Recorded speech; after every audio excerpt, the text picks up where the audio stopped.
ഹദീസ് പാഠം അൻ അബ്ദുല്ലാഹി ഇബ്നു അംർ റളിയല്ലാഹു അൻഹു അൻ നബി സല്ലല്ലാഹു അലൈഹി വസല്ലം ഖാല റില റബ്ബി ഫീ റിദൽ വാലിദ് വസൗതു റബ്ബി ഫീ സൗതിൽ വാലിദ്.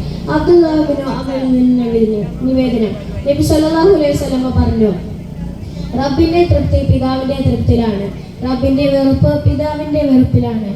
ഞാൻ ഇന്നിവിടെ വായിച്ചത് നമ്മുടെ പ്രിയപ്പെട്ട ഉപ്പമാരെ കുറിച്ച് നമ്മുടെ പ്രിയ നബിയുടെ വചനങ്ങളാണ്. ഒരു കുഞ്ഞിന്റെ വളർച്ചയിൽ പിതാവിനുള്ള സ്ഥാനം ഒരിക്കലും ചെറുതല്ല.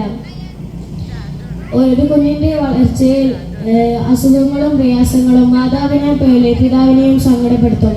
മാത്രമല്ല, കുട്ടികളുടെ ഭക്ഷണം, വസ്ത്രം, വിദ്യാഭ്യാസം, ചികിത്സ തുടങ്ങിയവയെല്ലാം പിതാവിന്റെ ചുമതലയിലാണുള്ളത്.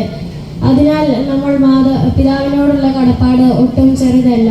പിതാവിനോട് സംസാരിക്കാത്ത മക്കൾ, പിതാവിനെ കൂടെ ഇരിക്കാൻ മടിക്കുന്ന മക്കൾ, പിതാവിനെ കൂടെ യാത്ര ചെയ്യാൻ ഇഷ്ടപ്പെടാത്ത മക്കൾ, ഇങ്ങനെ പലതരത്തിൽ മാതാപിതാക്കളെയും പിതാവിനെയും അവഗണിക്കുന്നവരുണ്ട്. ഇതുപോലെ പെരുമാറിയാൽ ഈ ലോകത്ത് വെച്ച് തന്നെ അള്ളാഹു നമ്മെ ശിക്ഷിച്ചുകൂടാകുകയില്ല. മാതാപിതാക്കളോട് എന്ന് പോലും പറയരുതെന്ന് ഖുർആനിലൂടെ അള്ളാഹു നമ്മെ പഠിപ്പിച്ചു. അവരെ വേദനിപ്പിക്കുന്ന നോട്ടമോ സംസാരമോ നമ്മുടെ ഭാഗത്തു നിന്ന് ഉണ്ടാവരുത്.